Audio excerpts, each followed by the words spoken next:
This is an S550 Mustang, and if you haven't noticed, it's pretty normal looking. It's silver, it's got stock wheels and tires, but it has upgraded half shafts, and there's something fishy about it. It has the same interior options as any other Mustang, has a stock grille, doesn't even have a wing on it or a spoiler. So what's different about this car than any other Mustang? Well, the guys over at Akins Ford in Winder, Georgia have something extremely special for a lot less than a Hellcat.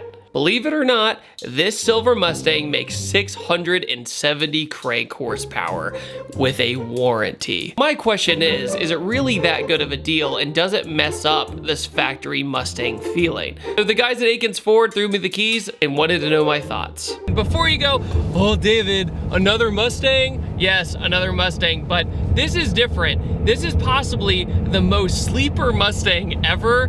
One, because it's silver and has the stock wheels on it and basically the stock tires and everything. You would have no idea, except the Roush badge on the back, but you can buy this off the lot. You don't have to do this yourself, and it has a Roush charger on it. So it's supercharged, it makes 670 crank horsepower, and you can buy it for a little over 40 grand. The good thing about this though is that it drives like a bone stock car. And I say that a lot, but I did a sound clip and there's nothing there. There's just nothing there. There's not even worth it. If you want it, you can have the dealership install it, or you can just have it pre-built, already done. You can get it off the lot and you're good. But I don't even have to yell at you. I'm whispering to you, compared to a lot of the other modified Mustangs I've driven with crazy X-pipe exhaust and everything. This is just like driving. If you're like, I want to go fast, I don't want to deal with the maintenance, and I just want to make it easy, this is like cheating. Like buying a Mustang nowadays is like cheating in the performance world because it's so easy. To have 670 horsepower with a warranty, that is ridiculous. And if you want to, you can have them go up to 730 horsepower, but there's no warranty. And I totally get it. This is a 6-speed transmission, just like the same MT82, whatever. But you do have a clutch, you have a few other things. You can get half shafts upgraded, stuff like that. It's funny because I get in this car and I go, well, I have a lot to say about this because it just looks so normal. It has the stock wheels. It's a silver color. You would be like, oh, it's a Mustang, you're not fooling anybody. But with how quiet it is, you are fooling a lot of people. I mean, you could probably convince a lot of people this was a V6 car and they wouldn't even know. The interior of the S550, I've talked about it a million times. It's a great interior. It's super comfortable. It makes the S197 feel ancient. And when you get in this, the seating position's so good. You don't feel like you're sitting on top of the car like the last Mustangs. You feel like you're in the car, and it feels a lot more nimble. So as soon as that torque hits, you're like, this is not stock at all, because stock Coyote in 2011 was 412 crank horsepower. Then in 2013, they went to 420. Then they went to 435 in 2015. Now the 2018 has 460 crank horsepower. Now think about this. This is 670 crank horsepower. The 4.6 3-valve Mustang from like 2007, that was 420 horsepower with a supercharger on it. So just think about that in comparison. You can now get the all-motor Mustang with 460 horsepower. But if you want, you slap a blower on, buy the dealership, and it's not even a big deal anymore. Oh, how times have changed. Do you hear Supercharger Whine? Not really. You don't hear a lot. You hear just a hint of it. Here, hold on.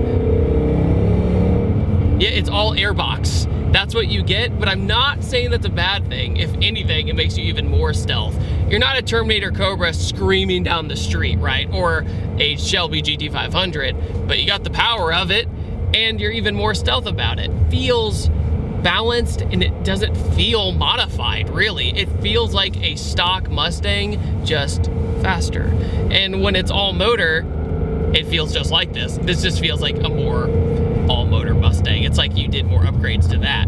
But the Coyote motor is just a ridiculous engine. It makes power everywhere, and I've been saying that since the day I got mine, and that's why I never got rid of mine, because I've always found it to be such a fun car. Because when I was all motor, I made 425 horsepower off an intake exhaust and a tune, and then I put a Pro Charger on mine, and it was like nobody's business. But you don't have the warranty with my car. I'm always sweating about my car, and I'm worried that something's gonna go wrong. I do a third gear, I just roll into it.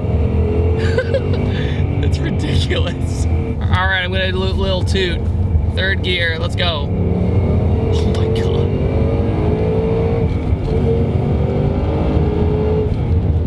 And shut down. Dude. Yeah, this is plenty. This is plenty of power. It's hard to enjoy a car when it's super modified sometimes because you're like, oh, I put all this work into it. Please don't break. And it's funny with this, I don't have a worry in the world, right? Because I know it's all okay if something goes wrong. I'll just bring it back to the dealership. Now, this isn't mine, so I'm being, of course, more cautious. But just the fact that I just did a third to fourth and was just giggling all the way to the top, I had a great freaking time. And we didn't ruin anybody's day. No one heard what we just did. There was no supercharger whine at all. Is that a deal breaker? I don't think so personally, but I think if you want that supercharger whine, maybe you want a different kind of blower, but honestly, it's pretty rad how fast it is. Oh my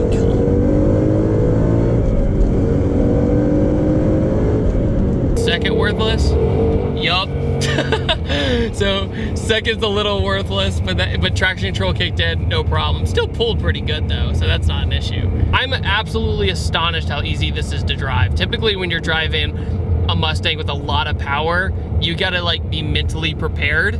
But with this, you just hop in and go to work. Like that's the equivalent. It is a daily driver worthy supercharged car. And people throw around that term all the time. Oh, you could daily this every day, but then there's drone in your ear, right? But with this, barely in it, and I just merged onto the highway. All done. Traction control kicked in.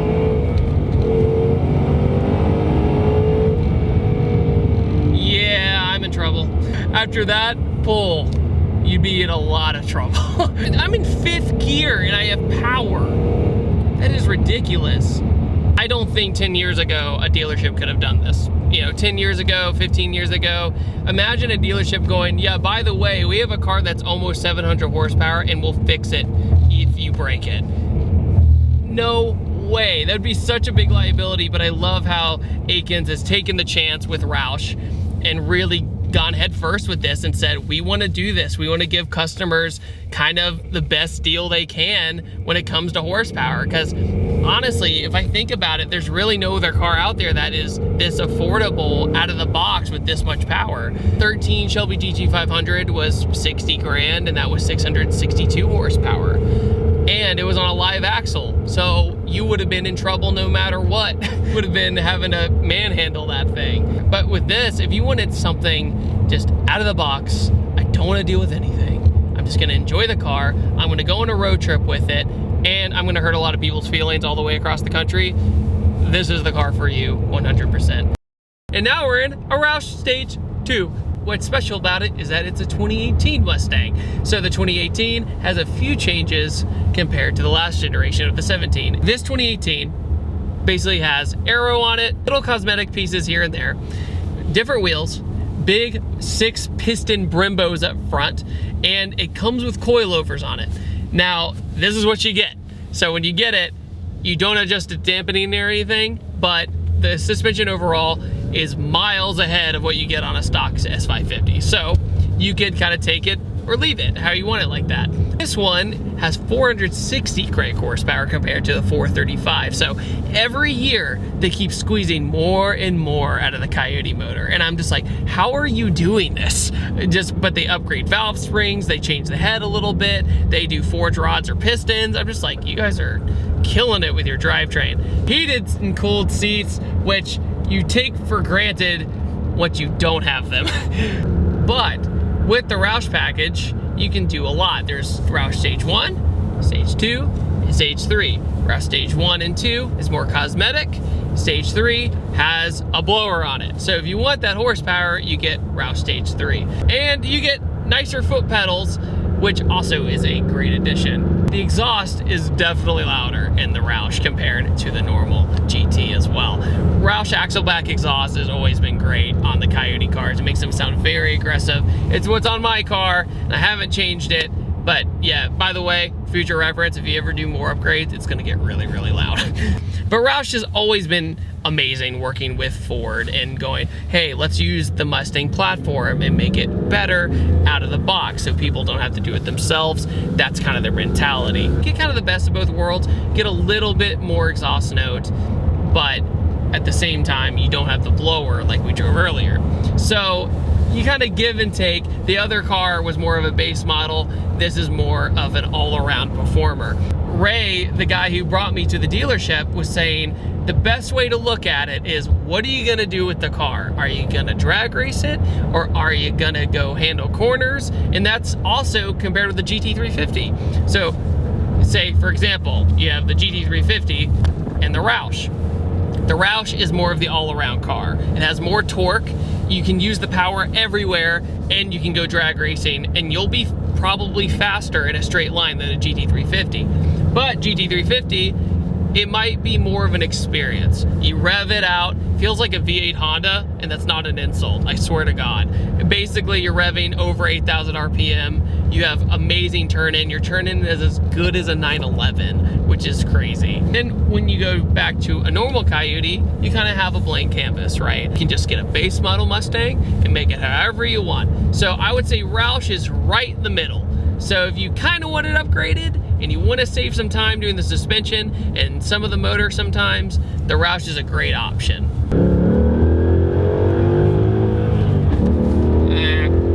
There we go. Roush, compared to the one we drove, it's very interesting, right? We said that the supercharged base model was like, if you just want the power, you don't care about anything else, you just get the power, don't even worry about it. The Roush, right in the middle, a little bit nicer interior, heated cool seats, and you get a little bit more power as well with all motor. And on that note, I want to thank each and every one of you for watching this video. Huge thanks to Akins of Winder. Definitely check out their dealership. They have a bunch of 2018 Mustangs on the lot of all sorts of different colors. They got like a Skittles row in the front. It's great. And with that, I'll see you guys next time. Hit the subscribe button, hit that stupid bell, because it's dumb. See you next time. Have a great day.